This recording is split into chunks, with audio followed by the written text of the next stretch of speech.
Hello to all you Patriots out there in podcast land, and welcome to episode 208 of Canadian Patriot Podcast, the number one live podcast in Canada. We're recording on December 30th, 2019. My name is Ian. I'm a hobby farmer, reloader, and sport shooter on Vancouver Island. Name's Dave Eisel, competitive shooter, match director, hunter, fisherman, and all-around outdoorsman. Marty, hunter and sport shooter in rural southern Ontario. As always, my name is Andrew. I'm a recovering libertarian, competitive shooter, firearms instructor, and I apologize in advance this week because I have a bit of a cold. We'd love to hear your feedback about my cold. Please send us emails, feedback at CanadianPatriotPodcast.com. You can find the show on Stitcher, iTunes, and maybe Spotify? I don't know. I filled out a form. I hit submit. Nothing seemed to happen. We may or may not be on Spotify. And you can also check the podcast out on Facebook.com/Canadian Patriot Podcast and on the IGs at Instagram.com/Canadian Patriot Podcast. We need your help. To support the show, visit patreon.com/CPP and become a Patreon. You can get a better quality version of the show for just $1 per episode. The more you pledge, the better the rewards are. Show you're not a communist, buy a CPP t-shirt for just $19.99 plus shipping and theft. Visit CanadianPatriotPodcast.com homepage and follow the link on the right. All right, it's time for my favorite part of the show. It's called What Are You Drinking? It's where I ask everyone, what are you drinking? We're going to start with Ian. Well, I'm drinking some Venezuelan rum and Coke Zero. More rum for me, less rum for the socialists. That's the way I look at it. Oh, hey, the Albertan is here. You may or may not have been here last week. Please send Ian an email, the Albertan. Ian has questions for you. I do. Tim's not here. I don't know why we have Tim's show notes. Gavin's not here. Let's go to Marty. Marty, what are you drinking? I am drinking Innocent Gun tonight. Actually, I'm drinking a bunch of randos, but the one I'm currently working on is Innocent Gun. What's that? Delicious. Oh, yeah? Innocent Gun? You don't know Innocent Gun? No, never heard. Are you coming tomorrow to the festivities? No. Damn. I was going to say, bring it along. No. They're the festivities are in the GTA, and that is not going to happen. That's the no Marty fly zone. All right, and I guess I'll go. That is a no-go. Yeah, I am drinking some. What? Well, I was going to ask Marty to describe the Innocent Gun to you, but I guess we're no longer interested in the tasty beer. Well, I am. Oh, it's beer. Okay, I thought it was hard liquor, so that clears up some stuff. Can one get this at the it's a beer. So it's a beer that's barrel aged in Scotch barrels. Okay. Oh, fancy. They have a couple of different ones. Which are you just working on the original one, the standard one? Yes, the original. Yeah. It's like beer swish. I think there's 3 or 4 different flavors that I've had, and they are all. If you like cask-aged beers, I think they're delightful.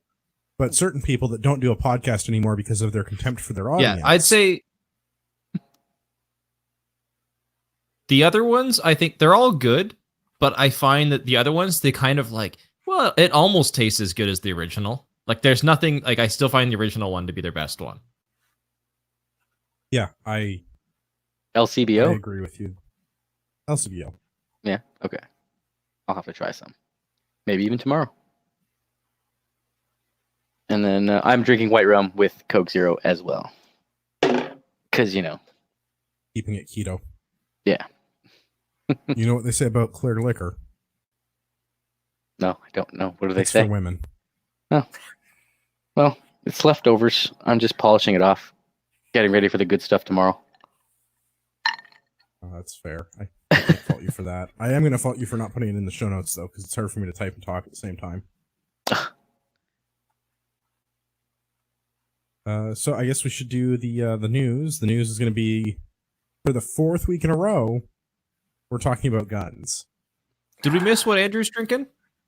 Oh, shit. Thanks, Marty. We missed what I was drinking. Try a Wellion. A Wellion? It's from Wellington Brewery in Guelph. Their motto is try a Wellion. Their logo is a boot, like the rubber boot that called a Wellington. Ah, okay. The The- wellies. It's a footwear joke. Ah. No do to It's booty. their upside IPA. It's 7%, and it's fantastic. Mm. It's like licking a pine tree. Anything Sounds that's 7% is delicious. Worth doing. Sounds like there's no downside to that upside there. No, it's very tasty, and it would make Tyler from International Liberty or Death very angry because it tastes exactly like licking a pine tree.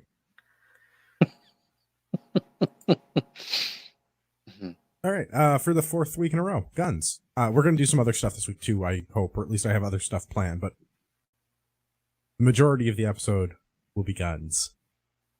Trying times. There's lots to cover. Well, again, government does a stupid thing. I do a podcast.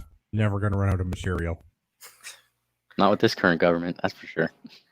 Not with any government, man. It's They're true. all corrupt and crooked and out for themselves. I mean, the gripes, though, I feel like are more severe than if we had a different government. Or no government. I don't know, man. It's more of a question of like how much money are they stealing from me, rather than like can we just stop stealing my money? Oh yeah, well yeah. I mean, Or if you're going to steal it, spend it responsibly. can't believe you said that with a straight face. I tried. I really did. I'd be okay with that. Like I don't mind not having a giant bill for my healthcare, but I would like to like get quality healthcare as a result. So if I could just pay up front, I'd be fine with that. Oh yeah, 100%. What happened to the camera here? Right? Like the same with we lost ourselves a Marty. I don't know. Can I fix We lost Hey, that's a Hey, little there we better. go. That's better. Trying to I can do keep this. certain stuff in the picture. I'm starting to feel like the Brady Bunch right about now. If I do that. No. No, Oh, no, we're you back had to it. that. I liked for it. our audio only listeners. Oh, Marty's back. Marty's I back. can There stop we go. mucking around with that. For our audio only listeners, if you're not tuned in on Monday nights at 9 p.m. ish on YouTube, you're missing out on the cool visual effects that I can do. They're not very cool. Stellar. You do get to see like Ian's bunk bed and my office and Oh, that is a Dave's barracks entire house. barracks My bed. And my new rifle. Kinda. You don't get to see Marty because Marty's pigeons aren't fast enough to do video yet. One day. Maybe All right. maybe one day. Let's do news. I'm going to start with some criminals. This is on the Calgary Sun. One man dead after Christmas morning shooting, Edmonton City Police. Oh, Marty's gone again. So they don't go out and exactly say what happened, but it seems to me that someone may have gotten into an altercation at a Christmas gathering and got their burner out. Their burner. Yeah. I'm not saying that they're all criminals, but I'm strongly implying They sounded people pretty that were involved criminally. in this were criminals. Yeah, they sounded pretty criminally when I was reading and looking at the report and like the neighborhood that it was It's not in. a great neighborhood in Edmonton. Doe. Oh, geez. We're good. What was that? Rifle's okay. Okay. The gun As long as bag it fell wasn't a over. rifle. So yeah, soft case fell over. Piece of junk. Yeah, so this is just west of downtown Edmonton, 117 Street and 106 Avenue on Christmas morning. The police report read that a man had been shot after the Christmas party spilled out onto the street. I'm not sure what sort of multi-unit residence that these people lived in, but for the Christmas party to have spilled out onto the street sounds a lot more festive than I think it probably was. I guess maybe if the gift wasn't wrapped, you're gonna get clapped. I don't know. I mean, listen to the description of the man they're still looking for. Arnold is described as about 5'9" tall, 166 pounds, has red hair, green eyes, a broken front tooth, and a scar on his chin. A ginger. He just sounds. Fucked an ostrich, allegedly. Allegedly. A sick ostrich. I really- so that's okay. I really need to get the drops back so that we can get the allegedlys. Allegedly. Yeah, I mean, it all just sounds like some more, low-income housing, gangster warfare. Yeah, You right. overcook the turkey, fuck your mama. Haven't we You wanna all cook the decided turkey, party spot you on the wanna road throw and a just like weed. randomly clap a guy? I mean, Yeah, things happen, right? Oh, and Bane Ironhand. I just gotta say, yeah, those are barracks bunks, not actually bunk beds. I mean, you gotta put a manly term on it. But yeah, it's only because I'm not available to be home right now. That's why we can't do the Tupperware. So sorry. That's the background you get today. excellent. Yeah. So the second criminal that we have, a CTV News: armed and dangerous Edmonton shooting suspect may be in Saskatchewan or Ontario. Or Ontario. We just skipped We- Manitoba. We feel like he could still be in Canada, Yeah, maybe. Plus or minus. 6,000 kilometers or so. Ish. So my favorite part of this is the individual in question has apparently eluded the police for 2 years, which is why the clickbaity headline is clickbaity. Because he's been on the run for 2 years and they don't know where he's run off to. I mean, he looks like another upstanding individual. Clearly, Well, criminal he's not a by that I ginger. mean by that I mean a complete criminal. But I didn't even realize that part. I missed that little tidbit of info. Well, and I thought we'll get to the Ottawa criminal in a second. I actually thought it was the same dude when I first read the articles, and I was like, "Oh, I saved this twice from 2 different news sources. That was dumb of me." And then I read the names, and I was like, "Oh no, they're just similar names. They're not the same dude." Real? Oh yeah. Yeah. And so Duel. the first fella is Hanad Mohammed Farah, and then the Okay. Ottawa guy that we're going to look at is Farah And Handul. Duel. You got the Farahs So- there. You saw Farah twice. Right, there was 2 Farahs, a first Farah and a last Farah. And they've both been on the run from police, despite having been charged with weapons crimes. So, But if only there was a way to track where all those guns were, then they Yeah. could find these people. I thought like laws and stuff, like it stops them from having these and makes them easier to find and whatnot. They don't break the law. No. Oh, you know what? I lied. The first guy was only on the run for 1 year. That's the Ottawa guy that was on the run for 2. So the first fellow that we're talking about here in Edmonton, Farah number 1, he's been charged with a shooting that took place in early December of 2018, where police arriving on the scene had found a man had been shot, likely with a gun, they think. That's generally the way it goes. As a result, the police issued a Canada-wide warrant, and they believe that this gentleman could be in Toronto or Saskatoon. He's described as armed and dangerous, shouldn't be approached, and the description is somewhat lacking, but they do include a photograph. 5'11", 160 pounds, brown hair, brown eyes, and thinning black hair, but they do at least mention that he might not be of the paler ethnicities. This is better than the Toronto criminal that was wearing a pink mask last week. At least they actually tell us that this individual looks black in his photograph. The Ottawa Farah, on the other hand, go ahead, Dave. I was just gonna say, I mean, a year and a half, like it's. I feel like you haven't been trying very hard. Like you haven't found him yet. Like, Well- and he hasn't recommitted an offense.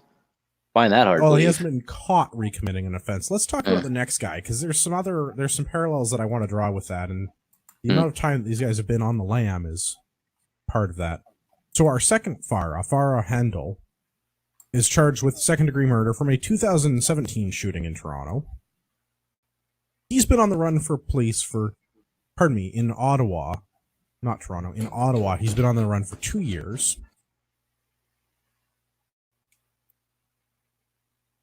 His brother has also been involved in murders. And he goes by the street name 22. And also 22 Filthy. So yeah. Clearly an upstanding sort of gun owner, right? Yeah. 22. So I mean- he's also wanted on other warrants, bench warrant from Milton, Ontario for assaulting a peace officer, and a bench warrant from Vaughan for a robbery charge. I wonder if also he mentioned that this was the second time that he's been accused of murder, and also that his brother has been accused of murder. say Milton. I wonder if that's the guy that.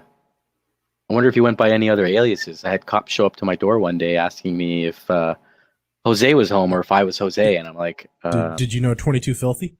no, that's the thing. From what the officer basically, I understood from the officer is someone used my address as their like home address on their like bail form or whatever, and so like the officer came to my apartment like and yeah, is asking for a Jose, and like, there's no Jose here. I'm the only person who lives here, and I showed him some ID just to make sure he was satisfied, and he left. He's like, well, I guess I got more work to do. I'm like, all right, have a nice day. But yeah, I wonder if that was the same guy because I see this Could Ontario be. warrant. So, Buddy was recently picked up by Calgary PD and is being returned to Ottawa. His brother was the fellow that was charged with 2 counts of first-degree murder in Toronto, and he spent more than a year on the run from the police as well. On the run seems like an awfully grandiose term. I'm starting to think you could actually. I think you could run around in a van that had like Farah on the license plate, kind of like A-Team, and just drive around town, and still nobody would pick you up for fear of being called a racist or whatever. I mean, these guys. I don't really think they're criminal geniuses. They're just getting away with it because of the absolute lack of resources that, instead of spending money on gun confiscations, maybe they can spend on policing. But there's just no ability to grab these guys.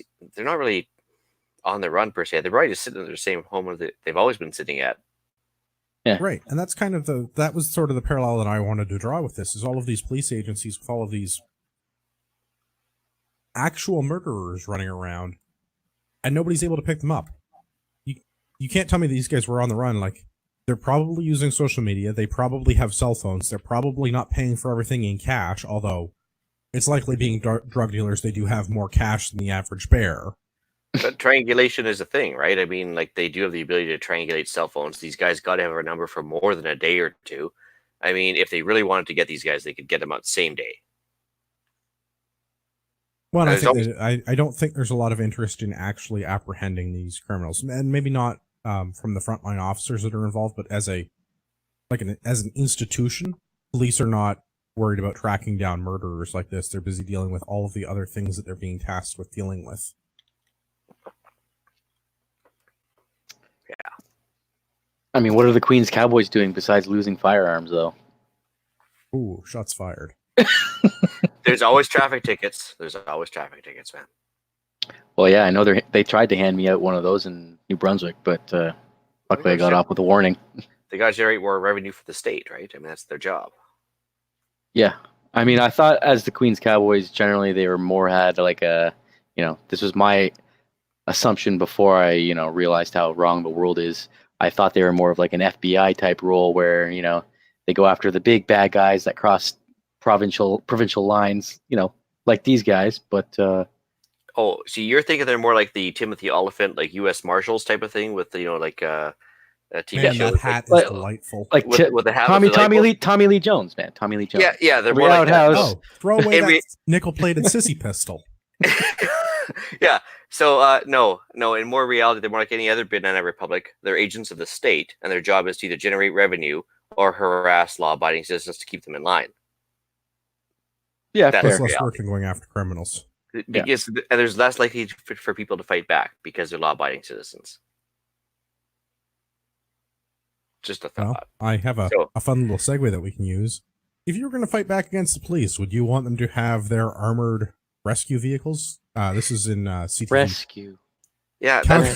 Yeah, What kind of rescue are they accomplishing here? Oh, well, Fuck your this is shit quite up, the- so, rescue. That's what it's gonna be. Calgary Police Service unveils a new armored rescue vehicle. This is replacing a vehicle that's from 2007 that they can no longer obtain parts for. I tried to figure out who makes this one. It is not my favorite armored vehicle company, which is Teradyne in Oshawa, in case anybody's wondering. I wear a size 4x4 Gurkha. I wonder what chassis they use. I think this is either the Freightliner or the. Oh, I Huh. tried to look this up earlier. I The had not heard of Freightliner, the I can Armored hotwire it Company. like no problem. Like I got this. We'll go steal it right now. That is my proprietary business. I can tell you what the other truck is they use. The company that manufactures these uses Freightliners and Durastars. Navistars. Well, it says International Durastar. Oh yeah. That's like the model of the international. Yeah, Navistar is international. Yeah, that's what I figured. It was either that or the Freightliners. So those Yeah. are the two chassis that they seem to make these armored vehicles on. And it seems to me that a lot of police services are getting new armored rescue vehicles of late. I know it's funny that. I know sometimes you have to be well Not a lot. armored to rescue people, right? Yes. Because when you're on Armored.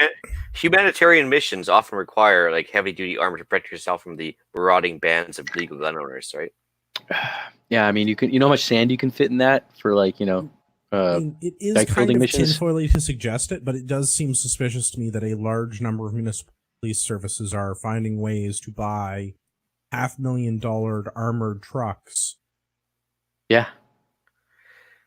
You know, Seems And again, suspicious. I don't think it's overly tinfoily because I mean, at least down in the States where they actually have legit military surplus vehicles like the mine resistant vehicles and everything else, the MRVs. A Where they Humvee actually- coming out of their arse. Yeah, once they come out of Afghanistan, they've got all these excess Humvees and MRAPs and everything else to send them off to law enforcement because other than that, they're just going to sit there and rust. That's fine. But Canadians, the Canadian military doesn't exactly have a whole lot of spare vehicles. They don't run any of Well, okay, those. So, I mean, And they're not giving There- them away there for is- free. So there is a federal bill in the U.S. where a local law enforcement agency can effectively lease military equipment. yeah, which is exactly. what they're doing. Like this is not like a lend lease borrow program. This No, is this that they went out and they bought a theirs. new $500,000 armored car that they're going to keep. But then This they is not turn like around, a thing that the military has here. but they turn right around and say that they don't have the ability to hire more officers because of budget constraints. Well, I have an idea. Skip the armored Yeah. vehicles, maybe get a couple more officers, and maybe one would be more effective than the other. And with that they make, you could hire 5, 6 at least. Well, and I mean, you Well, look down at, what are they doing? 500,000. Let's not get carried away there. You probably get 3 or 4 cops for that. But what are they doing down in Venezuela with all these armored vehicles? Right, they're just running over protesters. Yeah. That's pretty much all they're doing with it. I mean, so that's the most extreme case. So what are they going to do in Canada with this thing, really? Calgary police says that they respond to 500 calls in 2018 with their current armored rescue vehicle. Well, That's and how almost 2 how do calls they a day. how do they count those calls? Is it like, oh, Cat we're in bored. a tree, there's a call. Yeah, cat in a tree. We're bored. Let's do it. Yeah. Let's pump those numbers up because we have rookie numbers right now. Let's get some higher numbers. But Right, and I find this 500 calls thing very suspicious because the armored rescue vehicle is supposed to be used for like high risk calls, barricaded subjects, firearms calls, and they get to use mean- it almost twice a day. Yeah, like how I much heard- fuel is that thing burning? Like goddamn. Well, I don't know. I heard- You're the heavy equipment mechanic, not me. You It's- tell me well, what's a It's Freightliner? a lot. A fuck lot? of a lot. When you have that much weight on it all the time, like it's basically loaded all the time when you have all that armor on it, it's gonna be burning a Eric- shit ton of fuel. Eric did suggest that maybe donut runs count. Maybe that's twice a day. I mean, If it's running around the city twice a day, stop and go traffic, pretty much guarantee it's probably using a tank of fuel a day, which is, Well, and I in the wonder- hundreds of dollars. I probably shouldn't be hyperbolating. It's not twice a day, but it's more than once, right? Because it's the 500 Yeah. calls through. Well, yeah, But- there's so many days in a year, so many calls. More than a call a day. I wonder if it's not just driving around. And I've spent a little bit of time in Calgary, but not a lot, and maybe not in the right neighborhood. So maybe this is a thing they just drive around and they use as a patrol vehicle, which seems ridiculous, but would explain Yeah. the call volume. but I don't see a single ladder or winch on that thing for rescuing people. I think there's a winch in the front actually, but Is that a winch or is that just a trailer hitch of some sort? Like some sort of pushy kind of hitch So attachment. 2-inch hitch. I can't tell. It looks like it's just like a hitch attachment where you can just put a universal kind of like a hitch mount in there. Yeah, pull a so if you're trailer like- with it or something. Yeah, Yeah, if you're pushing something away or tugging, yeah. It might put doesn't like look like it might put like a body scraper in front of it. You know what I mean? there's no reel on that thing, right? So Yeah, I don't see one either. I I see cameras. I see an armored gun emplacement on the top, Yeah. and that's it. I mean, which doesn't scream rescue to me. No, there's nothing rescue about it. It's there to give you a bad day. I wonder Yeah, how thick that this glass is- is in the front. I'm not familiar with the manufacturer of this particular vehicle. I tried to look them up, and their specs on their vehicles are very vague. So that I don't, pardon me, I don't have any details about what this is rated for, or what it'll stop, or what you can actually do with it. Again, like use a reputable armored truck service like Tetradyne. I'm just gonna throw it out there. I mean, just looking at it, you can see bare axle and whatnot underneath. So it looks like underneath's pretty vulnerable. Just Yeah, no, I think, FYI. honestly, I think this is like a fancy cash truck that they've just put a turret on. yeah. Right, like that's what this reminds me of. Is it's the same kind of trucks that Brinks runs for picking up coins. They've just put on more armor on the front of it. And Yeah, well, these ones got turret. fancy steps on the side and stuff with the grab handles, but yeah, I mean, tell you where the vulnerabilities are, maybe off camera. For reasons, should you want to know. Yeah, exactly. Just for the reference. I'm a little bit torn with this because I would like to see our frontline police officers have the tools they need to do their jobs effectively and to be safe, but at the same time, like this, Like I said, I think doesn't seem like an effective tool. Well, the thing is just too, talking- it's also just because we just seem to be seeing a lot of these stories lately. I don't know, like you said, it's a bit Yeah. tinfoily, Well- but I'm with you on it. I also Edmonton, seem to be Calgary, noticing this. Thunder Bay, Toronto. Yeah, Didn't Do the jobs Windsor just get effectively. one of these? And preserve officer safety, but only in the case of dealing with actual criminals, not people that you want to oppress. I mean, there's a difference, right? yeah. I mean, let's face it, Calgary, not exactly a hotbed of criminal activity when it comes to, I guess, violent, aggressive people with firearms. I mean, what's Calgary's population? Like 800,000? Oh, it's over 1 million now, but I mean, Is it? still, I mean, the roughest neighborhoods of Calgary aren't that bad. Yeah, like it's a glorified Mississauga. No offense. Oh, absolutely. I mean, there's some places in Mississauga I probably wouldn't walk alone at night, but for the most part, not a whole lot going on. They generally tend to stay out of the news. Yeah. We'll have to keep an eye on this one. Just it seems suspicious that all these police agencies that are hard up for funding for officers are suddenly a lot of them are buying very expensive, very heavily armored vehicles. Mm-hmm. In which case, under the tinfoil banner is like, who's telling them to do that? Yeah. Why do they need them Well, all of a sudden?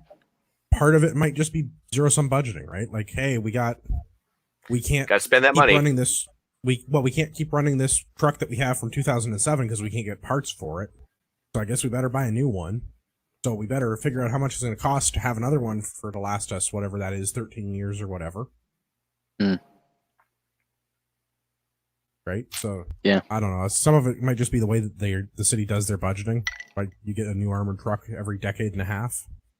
Yeah, I mean, it's pretty fair. I mean, it's the same with fire trucks. Like, they only last so long, and, you know, they keep them relatively nice on the outside, but eventually the frames start rotting out on them, and the engines are so outdated, they do, Well, the I parts wonder get if this quite is hard not to like get. the same thing. Like if you look at a fire truck, the majority of the problems with the fire truck is the runtime on them, not the actual number of kilometers they've been driven. Oh, yeah. Right? Like they look nice 100%. because they're well maintained and they're washed and everything, but like they're just always on. Mm-hmm. Yep. No, fire trucks are some of the hardest trucks to take care of because of that. Especially engine and emissions I related. wonder if this isn't the same kind of problem. I did find it Mhm. was funny that they went to this like unknown armored car manufacturer to get this custom car after they were just complaining they couldn't get spare parts for their old armored car. I feel like they went to the place that like had the best looking truck. It's just like, that one looks cool, let's get that one. No, Or man. The somebody had a best-looking buddy there. armored car is still Tetradyne in Oshawa. No, I know, but I'm saying like it looks cool. I'm not saying it's functional, but it Nah, looks man, cool. the Gurkha looks cooler. Yeah. The Gurkha looks way cooler. And it's based on a 550, like an F550, so it's going to be way easier to get spare parts for it. Yeah. You just call Ford and be like, hey, Ford, I need a new F550. I think you just replace the whole thing. I don't think you do the parts. It's true. Just lift the body off. Like, it's just body kit, right? Just lift the body off, put it on the new frame. Done. Yeah. It is that simple, actually.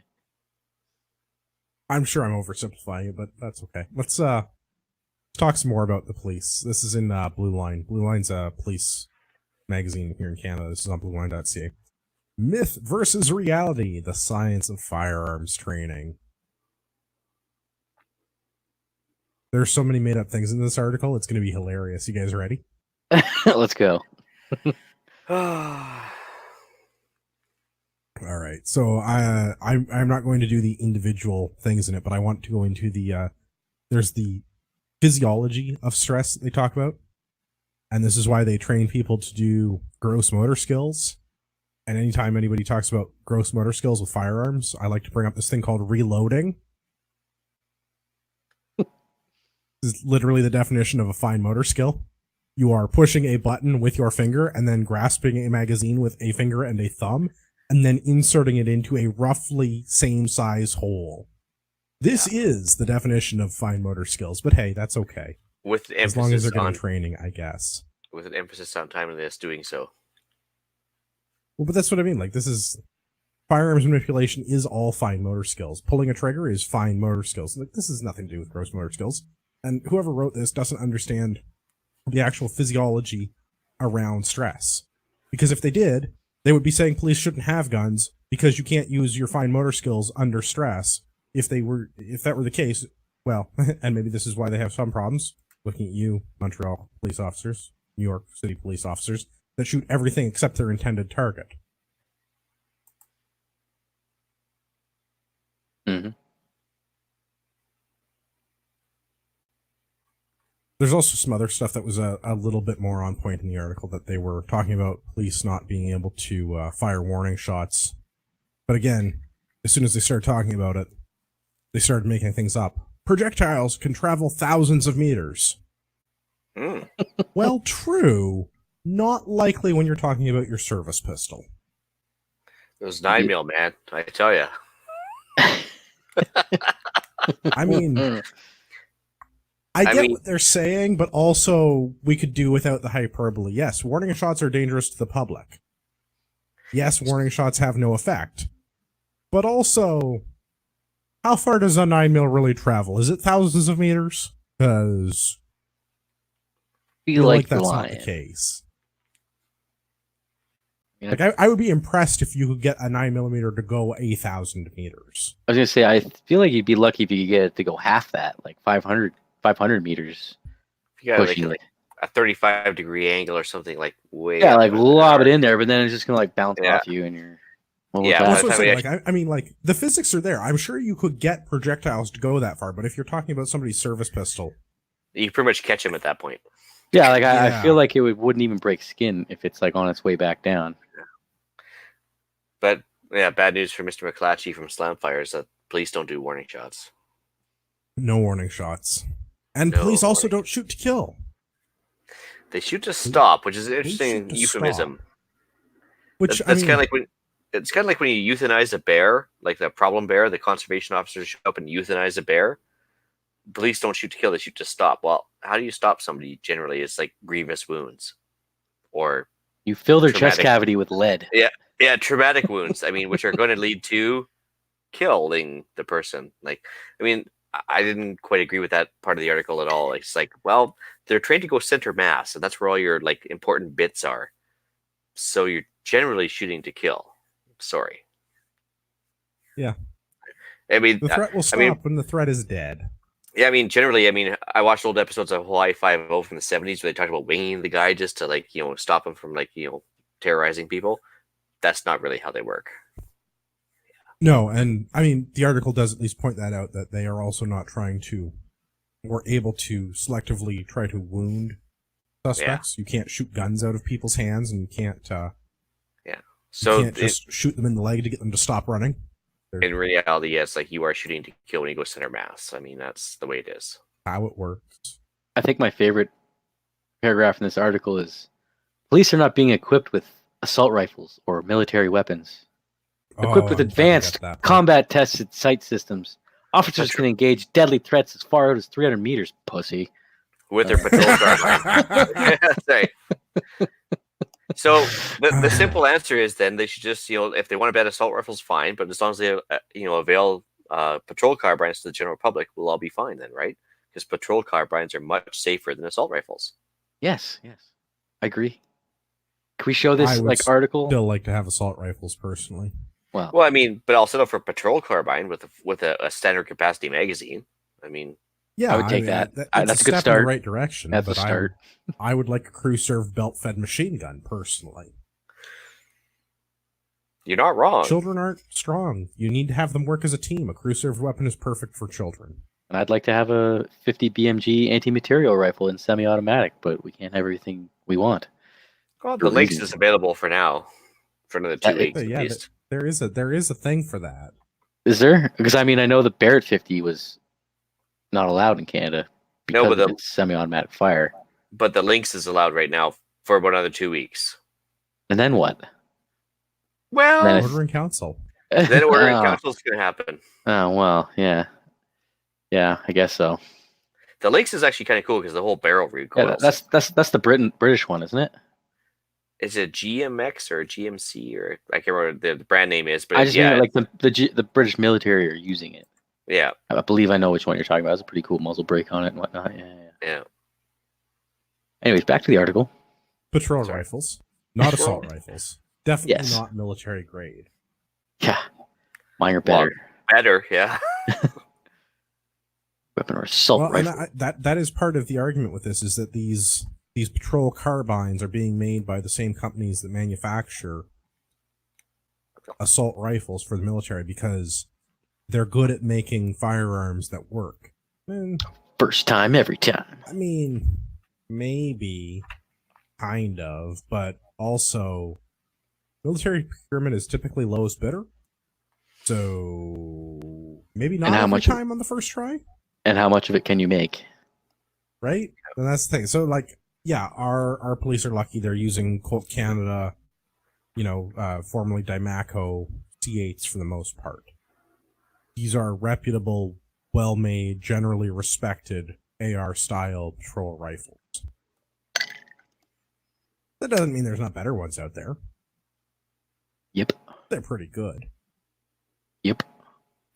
Well, it's just like anything else. I'm garbage also in, not garbage sure out, of any right? frontline officer that's going to be engaging threats at 300 meters because I feel like this is a bit of a stretch. If you're using this as a defensive thing and the suspect is 300 meters away,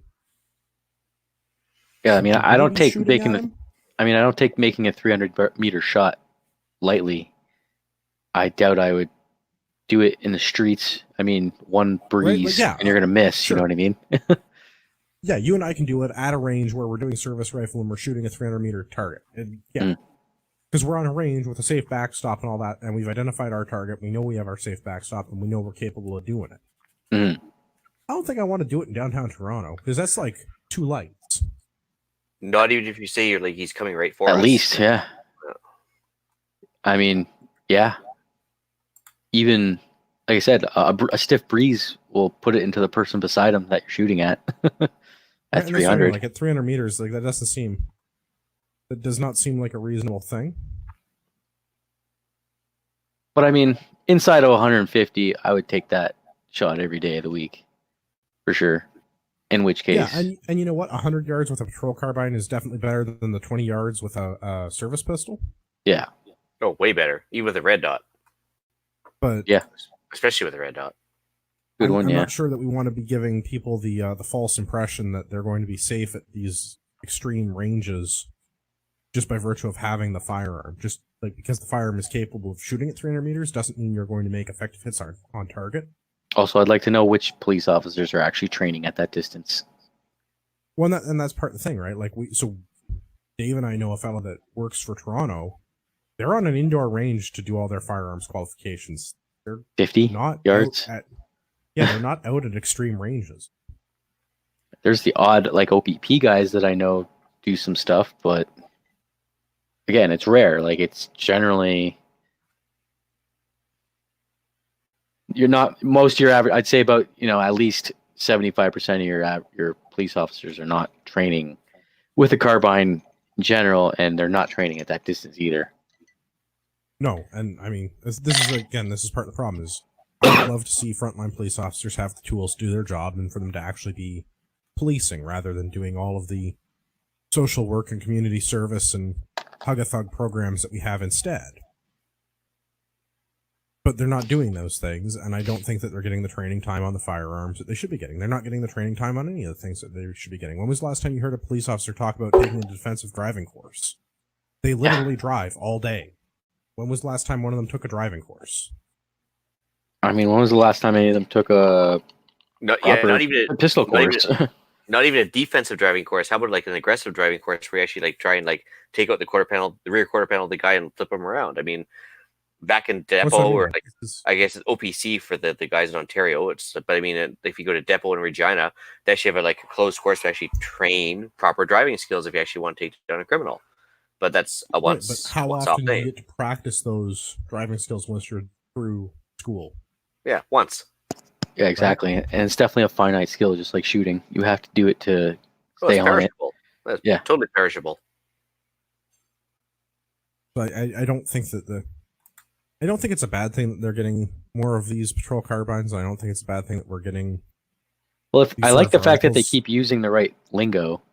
It's kind of like. Well, and I mean, the guy that's writing this is a former police officer and does know what he's talking about. Mm-hmm.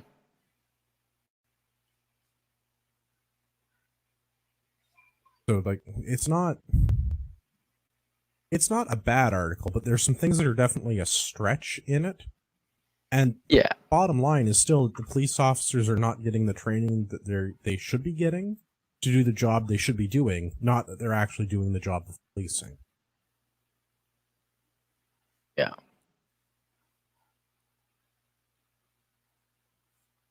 Right, like I'd much rather have, instead of that $500,000 armored rescue piece of junk, I'd much rather have $500,000 in training ammo. Yeah. Go to the range. Yeah, training ammo, training courses for the whole department to just do, well, a weekend a month at the range kind of thing. Some of these large departments, that $500,000 is not going to go far when you start talking about labor costs, right? No, but it's better than nothing. Well, and that's my point. Is like, let's put it into things that we're gonna see more benefits from. Like, when was the last time somebody got to do like actual force-on-force scenarios? Like, when was the last time somebody like whipped out a baton and hit somebody else with it? No, seriously, I totally agree with that. I mean, that's. I would much rather them seeing them do these things that they do on a daily basis, like have track time, go to the local oval track and see how fast the cruiser goes. Mm-hmm. Whatever it is, right? Like, get some of this hands-on.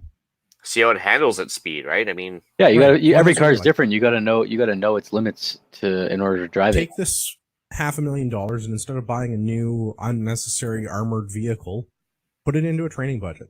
It's probably not going to go that far, but it's certainly going to go further than the $500,000 armored vehicle will. Yeah, and the armored vehicle is just an inanimate object. It's not going to teach you anything. Right, and that's what I mean. Like, put this money into training ammo, put this into time, put this into doing like any courses, hiring on professionals. Force on force. Yep. Right. Put this into driving courses. Like, there are so many better ways to spend these dollars. Well, unfortunately, like I'm on the outside looking in, and maybe I don't know all the as one of our it, as one of our listeners points out there too, is unfortunately, some of the training involves like a PowerPoint presentation because, basically people are complaining about having cruisers drive around their neighborhood, aggressively or not.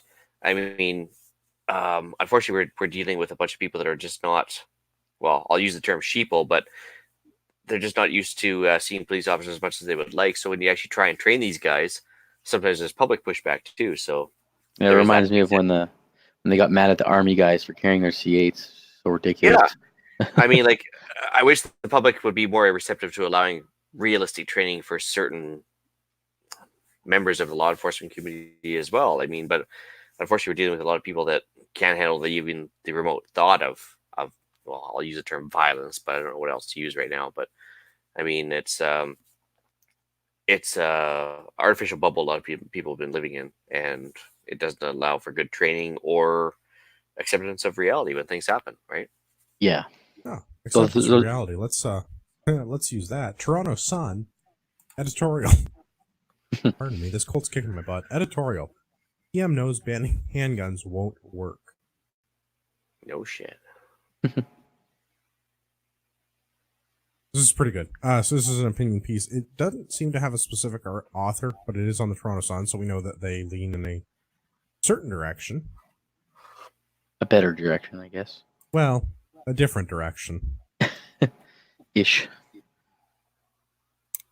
So the premise is that the Trudeau government knows banning handguns won't work. And they talk about a lot of things that we've talked about in the last couple of weeks. Toronto police saying the majority of guns are being used are coming from the U.S. A quote that I had forgotten all about was from now Mayor of Toronto, John Tory, saying banning handguns wouldn't work. He said this, he said this in 2014 because handguns are already strictly regulated by the federal government and criminals and gang members don't obey the law. And I had missed or forgotten that he had said that because I thought he had been anti-gun the whole way along. And apparently at some point he said something with a modicum of sense. And the power got to his head. Or he got corrupted. Well, even alcoholics have a moment of clarity, right? So, I mean, broken clock is right twice a day, right? That's right. So, yeah. I mean, the majority of this is the same stuff that we've already been talking about. Enforce the existing laws that we have. If people are using illegal guns, sentence them for using the illegal guns using the laws that are already in the book. Stop denying bail to criminals previously convicted of using illegal guns. Recidivism is a sign that they're still criminals. Stop letting them out on bail because they're just being criminals. They're just going to go criminal's going criminal. Right? Stop the flow of illegal guns coming into the U.S. from Canada. Enforcing a national border. Like the one thing that I can actually let the state, capital S, get away with. Like this is the actual, one of the few legitimate purposes of the state, big S, is enforcing national sovereignty. Stop letting people smuggle guns into the country. They're not smuggling them here to sell them to me and to other law-abiding Canadian gun owners that just want to have a cool gun. They're selling them to gangsters, Jane and Finch in Toronto. Mm-hmm. Right? It's not even that hard. It's like, the vast majority of the border is a straight line right across the continent. I mean, wow. I mean, how easy is it to actually patrol that little line? I mean, the rest of it's water or rivers. But that's the thing is, that's not even where the majority of the illegal guns are not coming through the big straight line in the middle of the country. They're coming through very heavily regulated crossing points in Ontario and Quebec. Well, because because of understaffing, so they're just allowing to wave a lot of these cars through, and they should actually be checking them. Or like the U.S. side X-rays every vehicle coming in, we don't. Yeah, no, I know. I don't understand that at all. I really don't. I mean, well, it's such an easy thing to do. On the border, how would we be able to afford $500,000 armored vehicles? You can't have both. That is a good point. Yeah. I realize that I'm kind of mixing that because one's a provincial thing, or one's a municipal thing, and one's a federal thing, and that's not really how it works. But I mean, that's still tax dollars. Kind of how it works. Yeah, that's the thing. Exactly how it works. It's still my money you're spending. It's still coming out of my pocket at the end of the day. Yeah. No, I mean it's funny when you look at going into the U.S. versus going into Canada, and there's a marked difference as far as screening processes go. I mean, even I heard from a CBS agent one time that I think it was 2% of cargo containers they're actually looking at. I mean, here's a random thought: if you're looking at maybe more cargo containers coming into Canada, you might stem the flow of illegal goods, whether it be fentanyl or firearms or anything else. Imagine if you even got that number up to 50%. Yeah, I mean, wow! Imagine that. I mean, maybe it become cost cost prohibitive for the smugglers to send stuff to Canada. I mean, random thought, but yeah, there's just a million. It just seems so simple to us, but yet you scream it until you're blue in the face to these guys in Ottawa, and they just in one ear and out the other. They don't want to hear it. It doesn't buy votes. And maybe we're oversimplifying things, and part of it is maybe we're just thinking about it too rationally. To Ian's points, it doesn't sound good when we say things like "put criminals in jail" and keep them there. But they were just turning their life around, Andrew. Come on. Yeah, they can be rehabilitated. And that's why it doesn't sound good when people that look like me say "put criminals in jail." They get accused of certain isms. Meanwhile, we're letting criminals walk around with illegal handguns in downtown Toronto. Like, for fear of being called an ism. Yeah, because carding is wrong. Carding is not only wrong, carding is racist. Mm-hmm. And yet, when we don't card, the crime rate in Toronto skyrockets. Weird how there's that correlation. It's almost like you could graph it, and it would be like... Well, I mean, yeah, but correlation and causation are not necessarily the same thing, so just because when carding was happening, the rate of violent crime in Toronto was reduced, doesn't necessarily mean it was because of the carding, but it probably didn't hurt. But again, to suggest that is racist. How dare you? Well, I'm suffering from my straight white male privilege. That's my excuse, and I'm sticking with it. Yo, white male privileges, right? It's the privilege of having nobody else to blame for your fuck-ups. Yeah, Is that what it is? You're working hard and earning what you got has nothing to do with it. Yeah, you're just privileged. Nice of them to let me keep 76% or 24% of what I make. That's very considerate. Yeah, yeah. I don't make what I make now because I started working when I was 17. Full-time job. That has nothing to do with why I own my own place now. Well, I just meant all of the taxes I pay on taxes. Well, that too. I only get to take home 60% of my salary, and then of that, I have to, whatever I spend, the government takes another 13%, and then plus if I buy a house, they take money for that. Plus, if I buy gas, they take more money for that. Like, there's tax on tax on tax. Well, there is now the carbon tax. So my home heating and my automotive fuel, those taxes now have taxes for their taxes. This is the worst Pimp My Rides ever. It just sounds stupid when you say it, doesn't it? Taxes on taxes. Well, it does, but when you have you gotten a new gas bill lately? My gas is only for heating hot water, thankfully, so it only went up like $3. Did you notice that there's a new line item for the carbon tax? I haven't looked at it actually. No. So we got one of the new ones where I'm getting billed for the carbon tax, and then HST is being applied to the carbon tax. That would explain why it's like $4 more a month for me, because even though I haven't changed my usage, so that would explain that. Yeah, because the carbon tax came in, and then they're charging HST on the carbon tax. At least they are for me. Yeah, I saw somebody's bill. They posted it on Facebook, and I'm like, what the goddamn fuck? Well, there's a bunch of people that are doing that now, and it's the same thing. It's because we're all getting the new, the newest round of billing for a lot of suppliers includes the new carbon pricing, and it's above the HST, so you get taxed on a tax. And if I could screw on the tinfoil for a second too, I mean that also explains why they're trying to outlaw, the wood burning stoves in Montreal and places like that, because they can't tax you burning wood. They certainly can tax you using natural gas. So if they get rid of all the wood burning stoves, that's a thing. They're trying to. Yeah, they've got a registry of wood burning stoves. What country are they using as an excuse to ban it, though? Well, we talked about this in Quebec. Quebec made it a provincial law. Air quality for the poor little lungs. Yeah, Quebec's doing it based on air quality. Yeah, so basically they have a registry a while ago. Registry of wood stoves, and basically the deal is that within a few years you have to ban wood burning fireplaces in Montreal, and it's going to expand outwards from there. So you're stuck on gas, which is going to require you to pay heavy duty taxes. I don't think they understand their rural citizens. Well, not only that, but how they live. Wood is renewable. Natural gas is not.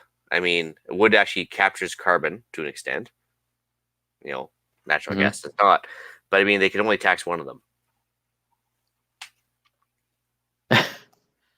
I mean, only in Quebec. Yeah. No, it's coming everywhere, man. Well, that too. I mean, we've already got our Green New Deal in full. Ontario, they're doing it in a different way. In Ontario, their insurance providers are stopping insuring homes that have wood heating.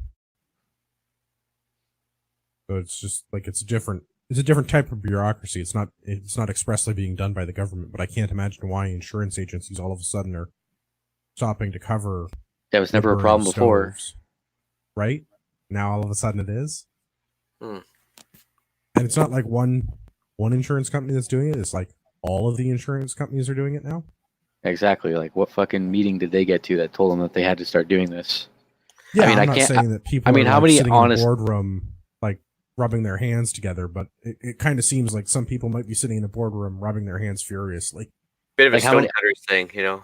Like, I'd like to actually see the statistics that would back up this move of like how many house fires are started by a wood burning stove. Well, let's go back to the air quality thing too. I mean, diesel and gas automobiles are okay, but yet wood burning fireplaces are not. I mean, there's smog in cities no matter what. I mean, Especially in city centers, it's like you're not fucking anybody over in the city centers. They have gas.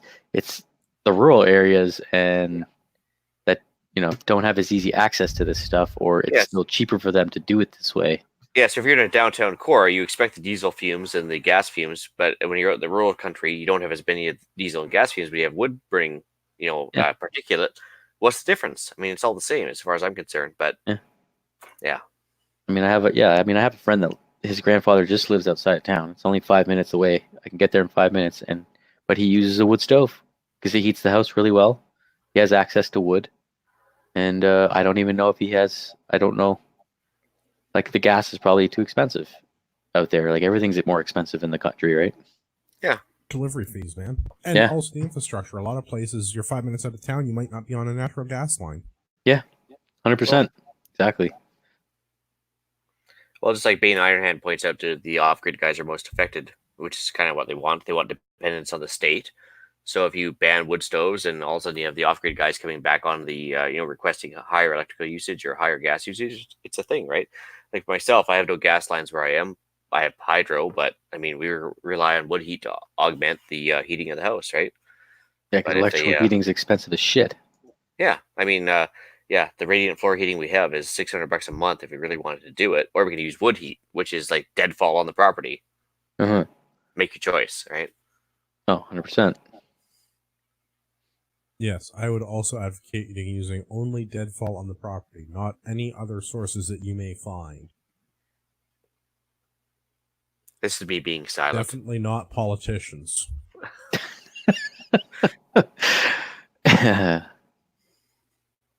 Anything could be arranged. Well, let's go to the land down under. Not actually. We'll get to Australia in a second because I'm including more Commonwealth countries in CPP. We're going to start with New Zealand. This is more of an opinion piece, but it entertained me. It's on rightminds.nz. Means from New Zealand. Well, it's from New Zealand. It's an opinion piece. Total failure. Gun confiscation reached 13% compliance. I haven't seen that number yet. We talked about this before. Well, and I think that this fella has actually done some pretty good groundwork to figure out all of the government statistics and actually make sense of them. Okay. And I take it with a grain of salt because it's an independent person, from what I can tell. It's not from an actual news agency. But the government in New Zealand has not done a good job of releasing official numbers because there aren't really official numbers because they didn't have a very good registry. Yeah, they didn't really have one period beforehand.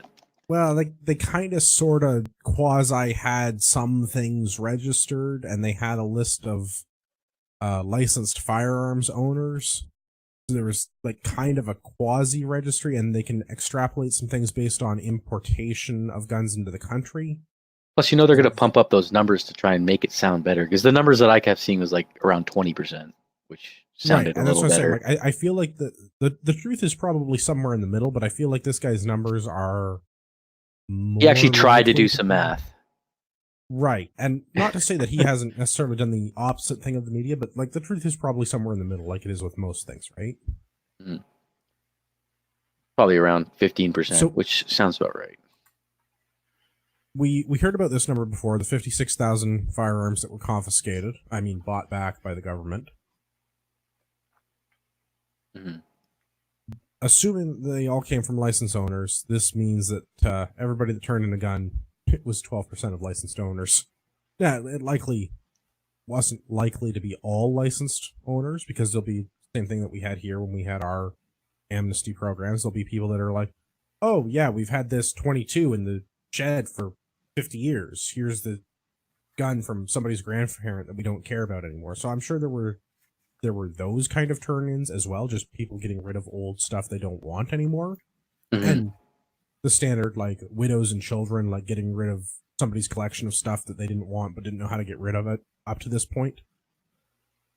So I'm sure that plays a role in that. Well, it pumps up their numbers for sure.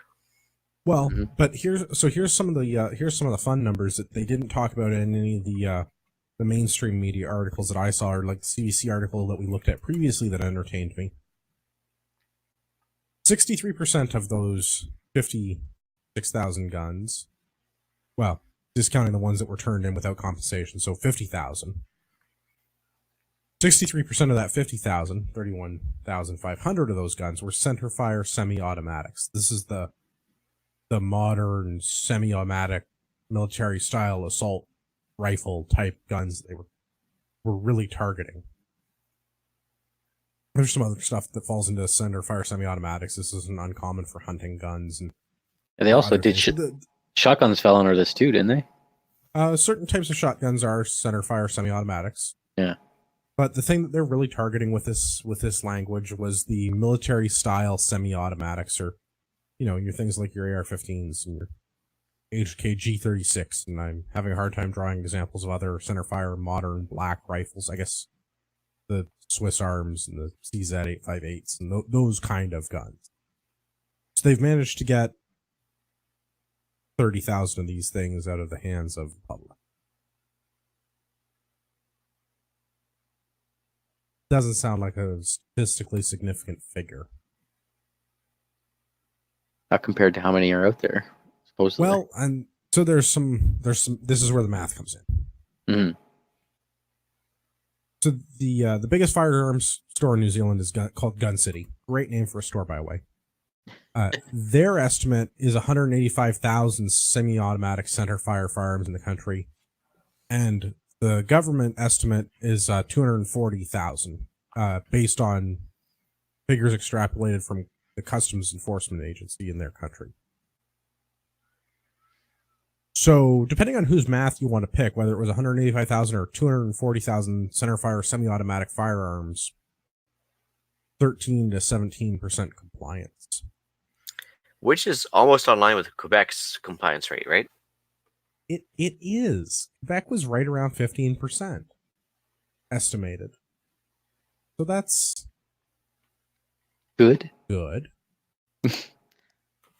It's almost like this law is not doing anything meaningful. No way. But it makes for great headlines, though. Yeah, when you spin the numbers the right way. Well, Make and them that's the up. thing. I've been trying to find somebody that spun the numbers the other way, because we've been looking at the CBC and we've been looking at the New Zealand press's spin on this the last couple of weeks. And this week I found somebody that had better numbers that I think were more realistic. I shouldn't call them better numbers, but numbers that seem more realistic. Like when the biggest and one of the only gun stores in your country says, yeah, this is how many we sold. That seems like a better way to get an accurate figure than what the government estimates. Yeah, they're probably knowing the government, they're including stuff like paintball guns and shit like that. Staple guns and everything else. Yeah. Yeah, there's the word gun in it. It must be a firearm. Yeah. No, and same thing. Like you mentioned, turning the old 22 from the back 40 there. I mean, that's still pumping up their numbers, right? So they're trying their best to show compliance, but in reality, it's just not happening. I mean, No, they're a lot luckier there though. They didn't have a registry like we do here. Well, I think and that's a big part of why the compliance is so low, is because you can't prove that somebody had it. They're going to have to go to everybody's house and check. Exactly. Well, that, I mean, they're gonna, in the future, I guess from here on in, they're gonna have an easier time restricting imports, because they're not sharing a huge unprotected border with the largest gun manufacturer in the world. But just like the UK, right? I mean, they're an island nation, so it's easier to police up the influx of weapons. Whereas Canada, it's never going to happen, right? I mean, as long as there's a market, the market. As long as we're only inspecting 2% of all containers, it's never going to fucking happen. That's right. Well, let's talk about one of my other favorite island Commonwealth states. Going to Australia. Australia. This is in New South Wales. Millions spent on assault rifles that NSW police don't use. NSW is, of course, New South Wales. Apparently, they bought a lot of M4s. Like a lot of M4s. Like a bushel? Like 300 M4s for the Victoria Police. Actually, a lot of money. I mean, and you mean an actual $25 million. Holy shit. That's a lot of M4s. And those are actual select fire rifles. Yeah, they are Colt manufacturing like actual M4s. I am a little bit concerned that it cost $25 million to buy 300 of them, though. Yeah, I don't understand where the math's coming from on that one. I was going to say maybe an Australian dollar is not worth as much as I think it is, but it's less than Canadian dollar, right? Oh, is it? Yeah, absolutely. I thought it was better than ours. Okay. No, it is worse than ours, but I didn't think it was hard to believe. Much worse than ours. Yeah. Actually, I mean, you know what? I can just do a little quick interning and tell you how much that is. Yeah, I mean, I'm thinking like in Canadian dollars, a proper M4 is probably what, $5,000? Sound about right? I mean, a good turn that too. Because I mean, an AR-15, a good one, like a Colt Canada AR-15 is about $2,500. No. Yeah. And then you get to have the fun switch, double the price.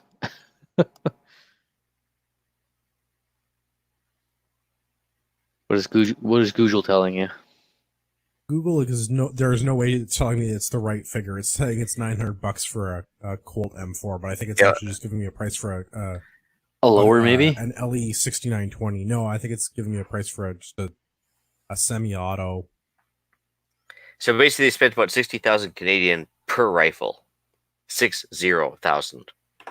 Yeah. Thank you. That was the next thing I was going to say. Just what are they thinking there's no way that their dollar's that bad. No, but basically it boils down to is I'm sure they had a friend that was an importer and some government guy managed to get his friend a good juicy contract. I mean it still doesn't make up $60,000, but I mean they all look like they have EOTechs on them and magazines and all the furniture on them. Oh, for $60,000 I get you a really good rifle. I mean it's still not $60,000. I mean we'll go see our friend Ryan Stacy there, and he'll get you some good barrels, and we can get you some good PMags, and yeah, $60,000. I'll get you a rifle, all right. I mean, $60,000. There's a lot of other things I could buy with $60,000. For $60,000, I expect you to be able to outfit an infantry platoon with Colts, M4, with everything, and training, and training thrown into boot. Yeah, from Ragnarok, supplied by Ragnarok Tactical, obviously. Yeah. Oh, I can. Well, I was going to tell you, I could tell you how much it would cost me to train a platoon, but I'm not revealing those numbers. If you work for the Department of National Defense, I have a D&D vendor number. If you'd like me to come and teach your troops how to shoot guns more good, we can definitely work that out. I have references. More better. You want to hit that target past 300 meters? We got you, fam. Yeah. You might be a master qualified sniper, but that doesn't mean you can teach shooting. Actually, I shouldn't say that. It doesn't mean you could be effective at teaching shooting. You could definitely try. Making them do push-ups could work, or explaining external ballistics. Both are options. Barrel harmonics, that sort of thing. Well, I mean, knowing your audience, I don't know that the young troopers that I was working with really cared about barrel harmonics, but being able to explain what bullets do in flight, mind blowing. Because no one had ever explained to them how the bullet goes up and then comes back down again, and that's why we have to dial scope adjustments. It doesn't go straight like in Call of Duty? What? It's not like a laser? Like a laser? It's not? Freaking lasers. Oh, no, yeah. You can totally, a little bit of external ballistics will blow people's minds. So yeah, Just- if you want me to train your infantry platoon, I could arrange that. Be taught by yours truly. Yeah, I don't know that I'm working with the RCR anymore. So PPCLI guys, look us up. Mm-hmm. We'll go to that side of the country and see if we make out better. I wouldn't mind spending a couple weeks with the Dirty Peas. There are definitely worse people in the world. Like the new South Wales Police, possibly. I don't 300 military grade guns going to the Victoria Police. And okay, yeah, maybe it includes their scopes and mags and maintenance and training. But are they like gold plated? I don't know. They also dropped $500,000 in ammunition on this. I mean, that's a fair amount of ammunition. That lasts like me or you like a year. Ish. Well, I wish I had $500,000 to drop a year on ammo. Right? Says the police must do a 10-day training program and attend a re-accreditation training twice a year to allow the use of the Colt M4. I mean, that's not bad. That's not great. I mean, it should be every month, in my opinion, if you get to have a fully semi-automatic rifle. But Honestly, I don't care if it's a fully semi-automatic rifle or a handgun or a cruiser. Like you should be doing regular training. I don't yeah, know. like monthly. Like Monthly seems like enough. you guys like are professionals. Do you get retraining and certification and practice time in your professions? I Yes. do. Practice time? I don't Oh, get yeah. practice Well, time. But do you not? You don't get like certified on the newest and best thing. You don't. Go Oh to yeah, company whenever headquarters 100%. I mean, we're a dealership, right? You have to have the most Right. up-to-date training You in gotta order to be be allowed to do current. warranty work, right? That's just the way Exactly. she goes. I work in industrial automation. I do professional engineering. We have to be current on current engineering practices, Multiple times per year myself. right? Like that's this is part of being a professional. Is you have to be current and you have to be up to date and you have to do it regularly. I mean, this is your job to carry that M4. It is your job. You should be honestly Well, putting rounds down range every day. In Really? New South Wales, I'm not sure if that's the case because their politicians don't want to have their police out intimidating the public with these scary military style. Patrol carbines. Well, if you bought them, you might as well show them off. Don't mind me. I'm just gonna have a cold and go and die. These scary military style assault rifles because they don't want to scare the citizenry. Because there's this is one of their members of their parliament. There's no reason in a peaceful society such as Australia for police to carry semi-automatic military weapons. Bro, a minute ago you said these were M4s. Are they M4s or are they not M4s? They're M4s from everything. Like, it seemed pretty clear early in the article that these are like Colt manufacturing M4s. Yeah. These are not fully semi-automatic. These are just They are go as assault far as- rifles, bro. They go as far as to say, which is fairly accurate, that the shorter and lighter variant of the M16 that's used by the U.S. troops. I mean, that's, in Vietnam, I mean, that's a little Dated. not quite accurate, but We could talk about maybe Desert Storm or something a little more recent. yeah, I mean, I don't know. The M4 is a derivative of the M16, sure. but the ones used in Vietnam, the A1, nah, not even No, close. even but I close. mean, I also don't think that their government representatives are all like. Well, I mean, if they're anything like ours, they don't even know how to I get a can't gun do an license. Australian accent, but this guy goes on. Australia. Crikey. Police Actually- already have a Glock pistol, capsicum spray, tasers, batons, and the power of persuasion. Yeah. They don't Stop also need to resisting! be packing military assault rifles. I really wish I could do an Australian accent because I feel like that would bring a lot more emphasis to this story. A Glock pistol and a patrol carbine are not the same thing. They have overlapping but not the same purposes. Tyson's Again, frontline batons. officers having the right power tools of to do their persuasion. job. But like also the whole like use of force thing. Yes, pepper spray is a thing, but Buddy charges at you with a knife. Pepper spraying it is not the appropriate response. Buddy charges at you with a gun. Pepper spray, still not the appropriate response because the whole like escalation of force. 21-foot rule applies. I don't know if you've seen enough videos of people charging at you with a knife. Just even when you shoot them a couple times, it's still not always enough. No, absolutely Well, not. and that's part of the problem, right? You keep shooting until the threat stops. Yes. As the Dalai Lama said, shoot him until his soul finds peace. That's right. And if he gets back up, shoot him again. Bane Ironhand points out Security that if runs you with want to, places. Bane Ironhand points out that if you want to, like, actually, you can shoot the flintlock if you want to see the ballistics in action, or just get a 45-70. I mean, either one. If you're gonna get like a rainbow-shaped kind of ballistic arc, if you want to teach people about ballistics, that's probably a good way to do it as well. Tracer rounds. Trace rounds, that works too. Easier to come by for the military. They frown upon flintlocks. Yeah. Although I wish to have one now. Especially one of those pistols after that video I showed you guys, where he just like ends his stage with just a... I want one. Oh, yeah, there was a video going around. What was that, Black Bear here this week that was doing that? Or Warrior? Yeah, it was on there. Yeah, they posted on the IGs, yeah. But basically, he runs through his stage with his carbine and then finishes off the stage with a flintlock. Just, and, there's that good, like, classic flintlock, like second from, like, you see the hammer fall to it actually going off. Pretty awesome. I had originally planned on talking a little bit about Red and Exit this week, but I don't think we're going to cover it because it's already 20 past 10 and it's getting close to my bedtime. So I'm going to figure out what to do. I've got a bunch of Red and Exit news. I've got a bunch of other political news. There was the budget stuff that's come out with the new cabinet appointments. Morneau's doing something dumb. I'm going to have to figure out how to get a bunch of the other news out. I think we could do the last one and then we could put the Alberta stuff over to the next episode, maybe. Yeah. So, well, I mean, that's it. I think we'll just Red and Exit. It'll make a comeback. I was thinking tonight, but I don't think we're not getting through this for time. Right. We still love you, Alberta. Next week, Block Red Dequois. Mm-hmm.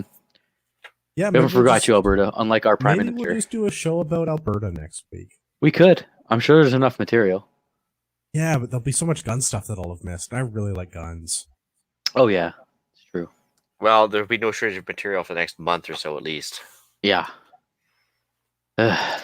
Shudder at the thought. Yeah.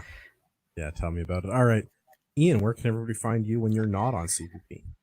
Well, you can reach me at theislandretreat@gmail.com. You can also find me on Canadian Prepper Podcast. We record Sunday nights live streaming to Facebook and YouTube. Heck yeah.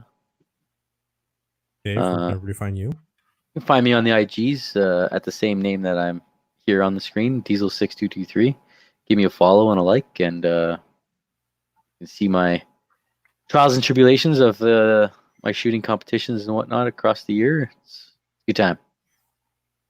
Good stuff. As always, you can find me at ragnaroktactical.ca. We do training and stuff. We also sell a reasonable number of products. We're still doing our Yule sale. If you use the discount code Yule at checkout, you'll save some money.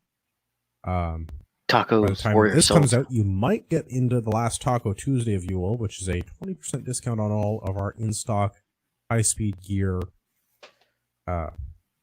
products. It's not just tacos, belts, med pouches, holders, holsters. It'll be the last belt you ever buy. Badass belts. I want to say yes, but I'm also on my third or fourth HSGI belt.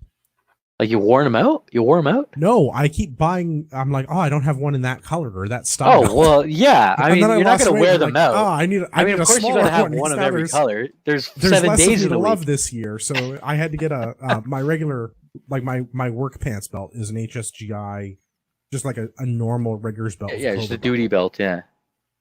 Yeah, so I mean, my normal work belt. I'm like, I'm not as fat as I once was. I have to get a new one of these. Darn. So I got, like, a couple of those. I had to get a new battle belt because my old one wasn't in multicam, and multicam is the official color of freedom. So I'm like, I have to replace this with the right one. The same with me in the 511 pants. I need to have every color.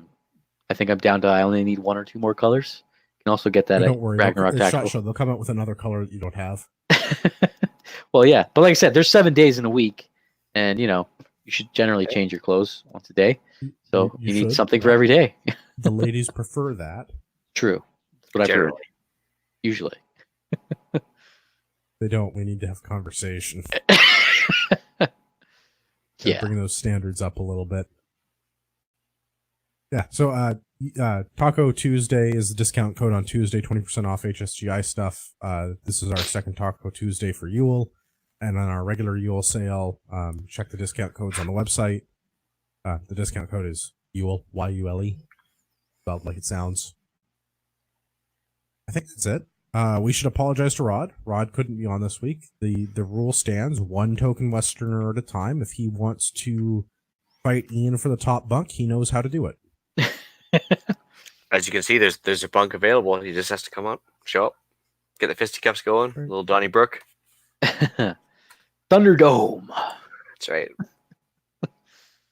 Sounds good. If you have feedback for the show, you should email us. feedback@CanadianPatriotPodcast.com. Tell me how we offended you.